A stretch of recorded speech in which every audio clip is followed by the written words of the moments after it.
Hey beautiful people, welcome back to my channel Telugu talks with Jaya. మీరు నా channel first time చూసినట్టే నా channel subscribe చేసేయండి. వీడియో అంటే మీకు thumbnail చూసి అర్థమైపోయి ఉంటుంది. మిక్స్డ్ ఫ్రూట్ జామ్ అనమాట. హెల్తీగా మన పిల్లలకి ఈజీగా చేసే రెసిపీ. బయట కొనే కంటే మనం ఇంట్లోనే ఇలా హెల్తీగా ప్రిపేర్ చేసుకోవచ్చు. వీడియో అయితే ఎండ్ వరకు చూసేయండి. పిల్లలకి ఇలా చపాతీలోకి లేదంటే దోశ బ్రెడ్లోకి ఇలా మంచిగా హెల్తీగా చేసి పెట్టేయచ్చు. నేనైతే నాకు అవైలబుల్ ఉన్న ఫ్రూట్సే తీసుకున్నాను. స్పెషల్గా కొని అలా ఏం చేయలేదు.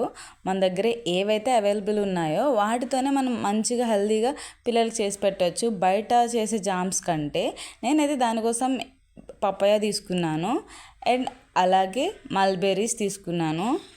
అండ్ అలాగే నా దగ్గర 2 యాపిల్స్ అవైలబుల్ ఉన్నాయి. 2 యాపిల్స్ తీసుకున్నాను. వాటిని ఇలా పీల్ తీసేసి మంచిగా పీసెస్ లాగా కట్ చేసేసుకోవడమే.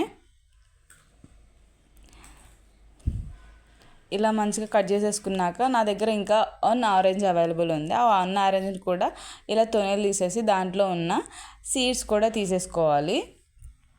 మధ్యలో కట్ చేస్తే మనకి సీడ్ వచ్చేస్తుంది. లేదంటే మనం దాన్ని ఏ విధంగా అయితే పైన ఉన్న దాన్ని తీసి తింటామో అలా తీసుకైనా సరే మనం సీడ్స్ రిమూవ్ చేయొచ్చు.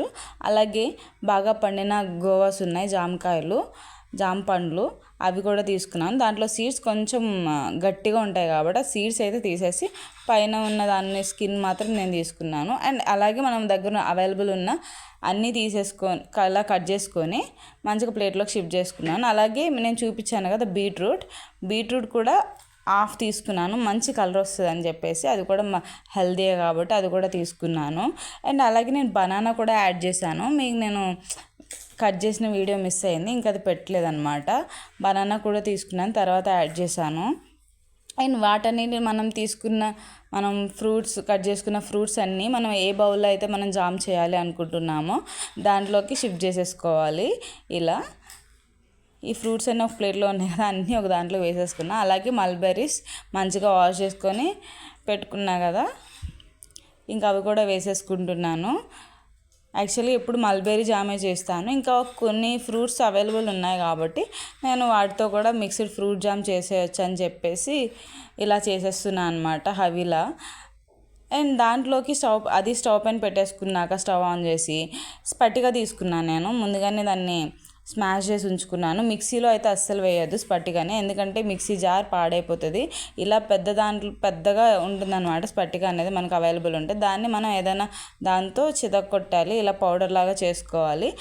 అండ్ ఈ స్పటికను అందులో వేసేసుకోవాలి. మనం ఫ్రూట్స్లో వేసేసుకుని మూత పెట్టుకుని చూసారా ఎంత తొందరగా మొత్తం అది ఎంత డైల్యూట్ అయిపోయి దాంట్లోంచి ఎంత వాటర్ వచ్చిందో. మనం వాటర్ అయితే అస్సలు యాడ్ చేయకూడదు, యాడ్ చేయాల్సిన అవసరం కూడా ఉండదు. చూడండి, నేను వాటర్ వేయకుండానే ఫ్రూట్స్లో నుంచి ఎంత వాటర్ అయితే వస్తుందో చూసారా. అసలు దీనికి మనం అంత కేర్ అక్కర్లేదనమాట. కొంచెం సిమ్లో పెట్టేసి మనం పక్కకి వెళ్ళి ఏదైనా వర్క్ కూడా చేసుకోవచ్చు. దీని విషయంలో నేను అసలు దగ్గరుండి చేయాలి అని ఏం చెప్పను. చూసారా, మనం వేసిన ఫ్రూట్స్ అన్నీ మంచిగా అలా బాయిల్ అయిపోతున్నాయి. మంచిగా ఉడికిపోయేంత వరకు ఉంచుకోవాలన్నమాట, ఎక్కడ గట్టిగా లేకుండా. అలా ఇంక మూత పెట్టుకున్నాను నేను. మూత పెట్టుకొని మళ్ళీ ఓపెన్ చేసి అలా మధ్య మధ్యలో చెక్ చేసుకుంటున్నా. ఒకసారి కదుపుకుని చూసుకున్నా అది ఎంతవరకు ఉడికింది ఏంటని చెప్పేసి. ఇంక ఇవైతే మంచిగా ఉడికిపోయినాయి. ఇంక నేను స్టవ్ అయితే ఆఫ్ చేసేసుకుంటున్నాను. చూసారా, అంతా బాగా ఉడికిపోయింది. ఇంక దీన్ని బాగా చల్లారే వరకు ఉంచుకోవాలి. వేడివేడిగా అయితే మనం గ్రైండ్ చేయలేము కదా, అందుకని. అండ్ మొత్తం ఇదంతా బాగా చల్లగా అయిపోయింది అనమాట. చల్లార్చేసాను. దీన్ని మొత్తం మనం ఇప్పుడు మిక్సీ జార్లోకి తీసేసుకుందాము. నేనైతే మనం జ్యూస్ చేసుకుంటాం కదా, ఆ మిక్సీ జార్ తీసుకున్నా. ఏది తీసుకున్నా ఓకే. ఇంక దాన్ని ఇలా పేస్ట్ లాగా చేసేసుకోవాలి. మనం దేంట్లో అయితే మెత్తగా చేసేసుకోవాలి. మీరు కావాలంటే వడకట్టాలి అనుకుంటే వడకట్టచ్చు, నేనైతే వడకట్టట్లేదు. ఇంక నేను దేంట్లో అయితే మనం ఫ్రూట్స్ బాయిల్ చేసుకుని ఉడకబెట్టుకున్నామో దాంట్లోకి మళ్ళీ జ్యూస్ని కూడా షిఫ్ట్ చేసుకుంటున్నాం. మనం సపరేట్గా బౌల్ కూడా యూజ్ చేయక్కర్లేదు. ఇంకా మొత్తం మన మిక్సీ జార్లో ఉన్నది కూడా మొత్తం చేత్తో తీసుకొని అందులో వేసేసుకోవాలి. ఇంకా స్టవ్ ఆన్ చేసేసి ఇంకా కంటిన్యూస్గా కలుపుతూనే ఉండాలి. మీరు ఇప్పుడు జామ్ రెడీ అవుతున్న సమయంలో మీరు కలుపుతూనే ఉండాలి, అస్సలు పక్కకి వెళ్ళకూడదు. సిమ్లో పెట్టి కంటిన్యూస్గా కలుపుతూనే ఉండాలి. మీరు కొంచెం హై ఫ్లేమ్ పెట్టినా మీడియం ఫ్లేమ్ పెట్టినా సరే అది మాడిపోద్ది. మీరు మాత్రం ఆ మిస్టేక్ చేయొద్దు. దగ్గరే ఉండి కంటిన్యూస్గా కలుపుతూ ఉండాలి. చూసారా, మనం కలుపుతూ ఉంటే మన జామ్ కన్సిస్టెన్సీ చేంజ్ అవుతుంది, అలాగే అండ్ కలర్ కూడా చేంజ్ అవుతుంది. దాన్ని బట్టి మన జామ్ ఎంతవరకు వచ్చిందని చెప్పేసి మనకు అర్థమవుతుంది.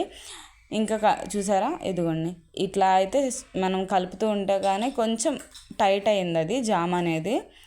అండ్ ఈ టైంలో మనం లెమన్ జ్యూస్ కూడా వేసుకోవాలి. మనం ఎంత చేస్తున్నాము, కొంచెం చేస్తే కొంచెం చాలు.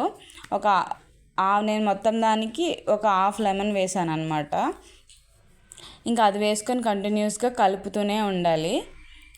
ఇంకొంచెం దగ్గరకు వచ్చే టైంలో మాత్రం అస్సలు వెళ్ళొద్దు, ఎందుకంటే ఈజీగా ఇంక మనం కలుపుతూ ఉంటే బబుల్స్ కూడా వచ్చేస్తున్నాయి చూసారా. ఇంకా అలా కలుపుతూనే ఉండాలి. ఇంకా దగ్గరకు వచ్చేస్తుంది మన జామ్ అయితే, దగ్గర పడుతుంది మంచిగా. కలర్ చూసారా ఎంత మంచి కలర్ వచ్చిందో. ఇంక నేనైతే స్టవ్ ఆఫ్ చేసేసుకున్నా. ఇంత టైటన్గా అయినప్పుడు మనం అయితే స్టవ్ ఆఫ్ చేసుకోవాలి. దాన్ని కొంచెం ఇంకా మొత్తం చల్లగా అయ్యాక గ్లాస్ జార్లో తీసేసుకుంటున్నాను నేను. ఇదైతే మనం ఫ్రిడ్జ్లో పెట్టుకుంటే మ్యాక్సిమం 1 month వరకు కూడా అది ఫ్రెష్గానే ఉంటుంది జామ్. మనం 1 monthకి ఒక్కసారి చేసుకున్నా సరే పిల్లలకి హ్యాపీగా పెట్టచ్చు అనమాట. బయట కొనే జామ్స్ కంటే ఇది చాలా బెటర్ అనే చెప్తాను నేను. ఇదిగోండి, టేస్ట్ అయితే సూపర్ ఎమ్మీగా ఉంది. నాకైతే చాలా నచ్చింది. మా హవిలో కూడా ఫుల్ హ్యాపీ అనమాట. ఇంకా వాళ్ళకి చెప్పాను కదా, చపాతీలోకి ఇలా నేనైతే హవిలాగా ఇస్తాను. హ్యాపీగా ఒకటి తినే దగ్గర తను 2 తింటుంది. దాంట్లో మనకి పేరెంట్స్కి అదే హ్యాపీనెస్ కదా. ఇదే ఈ వీడియో ఎలా ఉందో కామెంట్ చేయాలి. Subscribe to my channel. Bye.